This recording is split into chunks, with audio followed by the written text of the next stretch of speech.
Preposition অর্থের দিক থেকে অনেকটা বিভক্তির মতো কাজ করে। বিভক্তি কোনগুলো?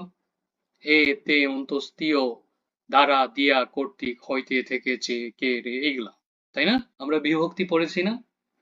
বিভক্তি কি করে? অর্থটাকে পরিপূর্ণ করে।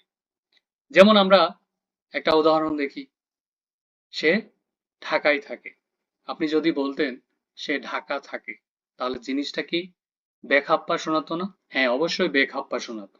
আপনি যদি বলেন সে ঢাকায় থাকে, তাহলে জিনিসটা সুন্দর শোনায় এবং পরিপূর্ণ অর্থ দেয়। এটার ইংরেজি যদি আমরা করি, হি লিভস ইন ঢাকা। প্রত্যেকটা শব্দের অর্থ বের করেন। হি অর্থ সে, লিভস অর্থ থাকে বা বসবাস করে, তারপর ঢাকা অর্থ ঢাকা। তাহলে যে ঢাকার পরে আমি লাল কালি দিয়ে অন্তস্তীয়টা হাইলাইট করে দিলাম, এই যে